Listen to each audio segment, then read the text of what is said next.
Hi there. Happy New Year to you. Listen, I'm coming to you today on New Year's Eve. No makeup. Like I couldn't find a filter that would work. So get me with no makeup today. But that's okay because I know y'all still love me. I wanted to share something with you about what we do every New Year's. So we try to do it when we're all together, which we have a lot of kids that live other places, so it doesn't always happen. But I was reflecting on the last few times that we were all together and what I'm going to share with you. And I think I may have talked about it before, but I don't think I did a video about it. So I just wanted to share this with you because I feel like I'm so over all the emails that I keep getting this week about, oh, 2020 was so horrible, let's be done with it. Yes, 2020 had some horrible moments for sure. And there are still some horrible moments in it. But there were also some amazing pieces of growth in 2020, amazing things that we all learned about ourselves. And that's really what we tend to focus on in the Nielsen house. It's like, what did we learn and where are we going? Because so much of our time is spent in the past and thinking about the past and not with where we're going next. So as I was sitting down here to work on our school planning, and yes, I do some planning on New Year's Eve.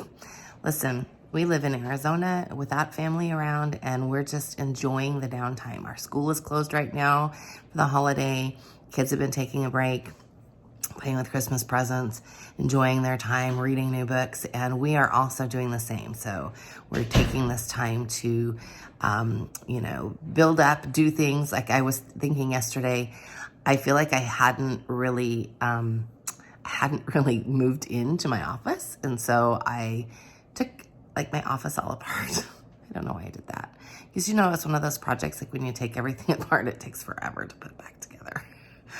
Anyway, it's back together in a much nicer way. I have a whole stack of paper I have to go through that I found as I was putting my office back together, but it's a lot cleaner than it was, and it feels a lot better, and the flow feels better.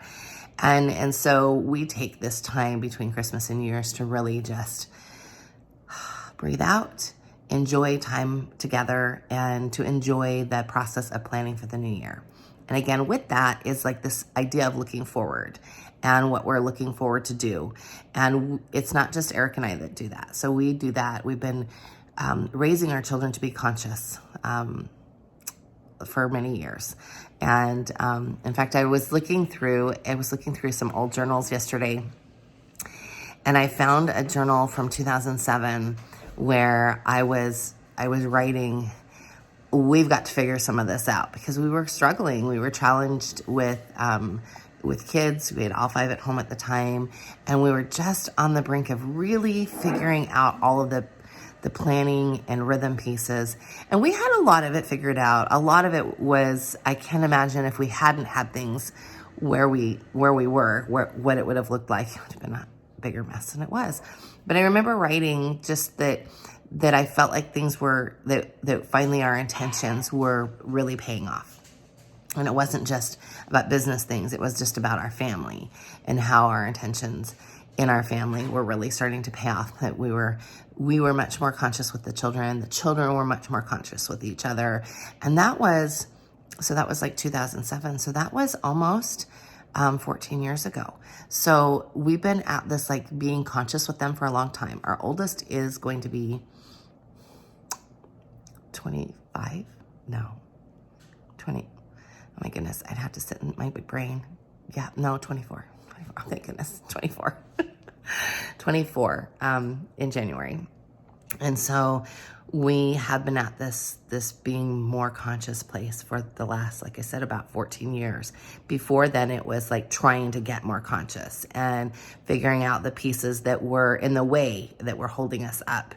And this little ritual that I'm going to show you is something that we've come up with in the last 14 years that, again, is really helpful to us as a family.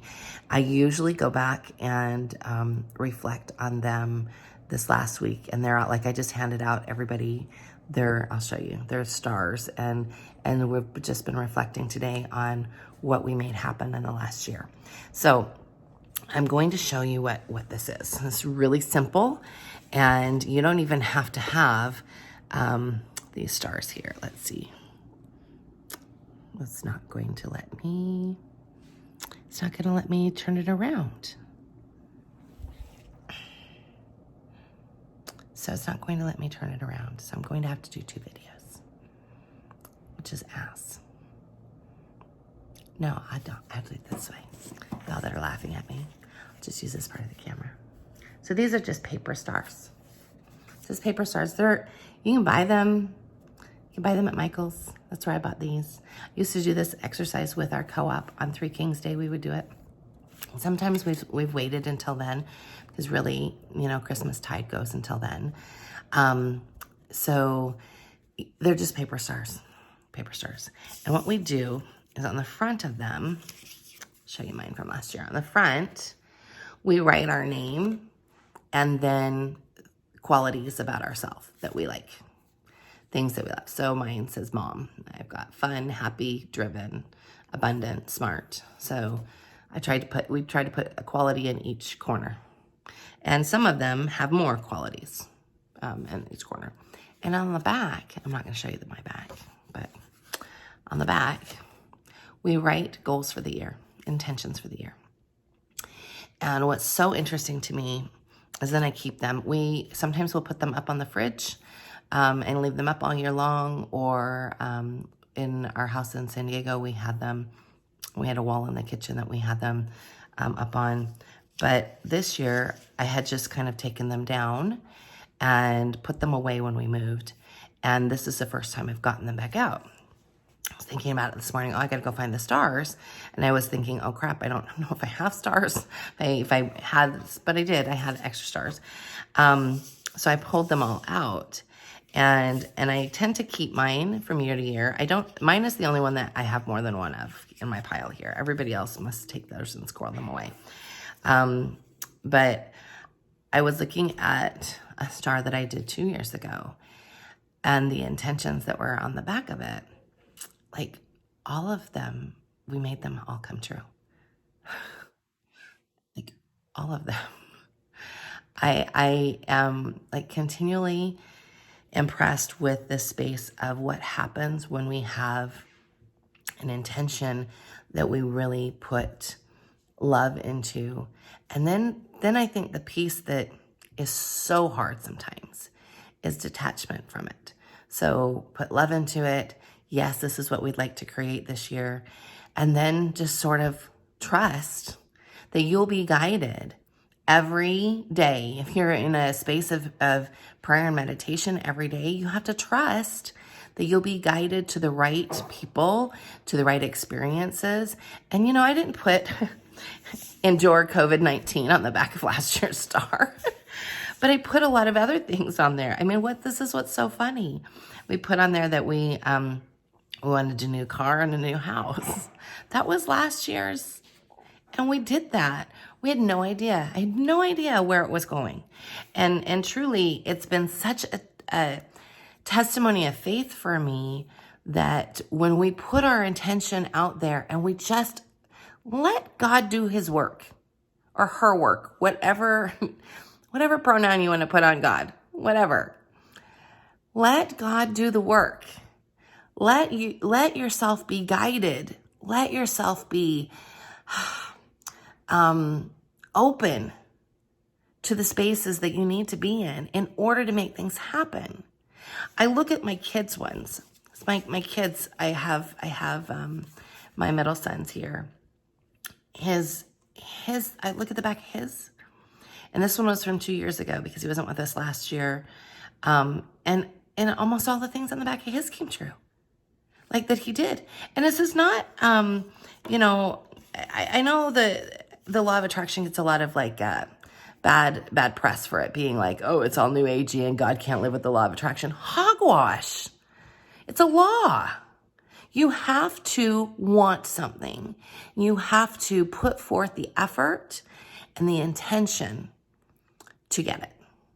And even if that intention is writing it down on a silly piece of paper shaped like a star, so that you can then look back in a year and see how far you've come. And with that, it of course is more than that, because I teach my kids to pray and meditate, and we've done that like I said, for many, many years. So it is a bit more than that. You have to do the work. So, put the intention together. Sit down with your family, make your stars today. Put your name on the front. Write your qualities that you're proud of, or things that you want to work on to get better.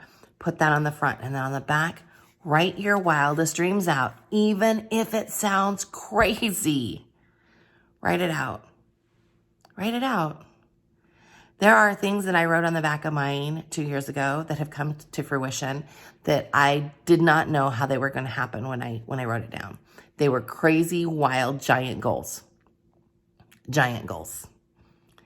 And if you had said to me last year when I was writing mine out, guess where you're going to be in a year? I'd have said, nope, you're lying. I never in a million years would have said I was leaving California. I never in a million years would have said we would persevere and build a school through this gigantic mess. Never in a million years would I have believed that. So this piece of intention, this is an assignment for you. Write out your intention. This is not just your average goal setting, because we're seeing it everywhere, right? New you, new year, write new goals. No, this is deeper than that. Write it out. And then every day in your prayer and meditation, ask, how can I get closer to that goal? How can I get closer to those intentions that I wrote down? And then listen. And when it sounds crazy, the messages you get from the Spirit, because here's what I wonder. Either we need spiritual hearing aids because we don't trust.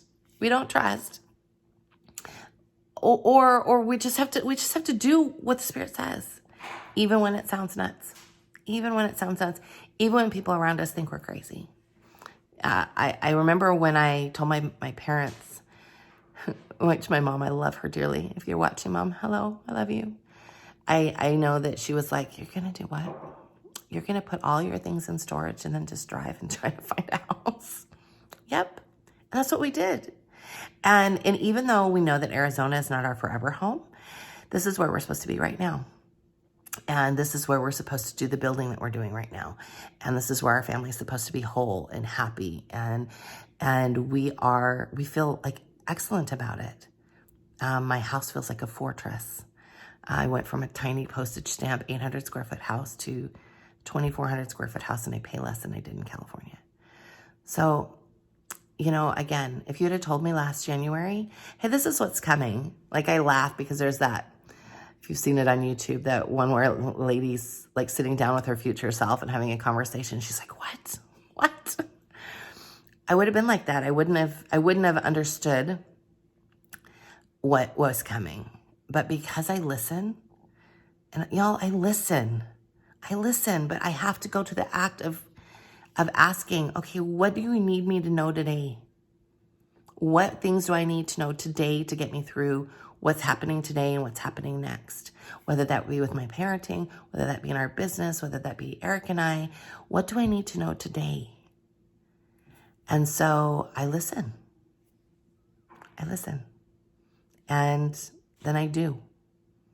So if you're not good at listening, this is a good time to start. Maybe that's one of the things you put on the back of your star. Getting good at listening. If you're good at listening, but you still don't have things that are moving for you, and you've been doing intentional work for a long time, do not give up. Do not give up. Meditate every day. Get in a high vibration every day. Get yourself into a space where you feel good every day. Because, some of the biggest things that are on my list, I wrote down 2 years ago. And so it's really neat to be able to see, oh, wow, crushed that. And then some. Anyway, Happy New Year. Happy New Year. Much love.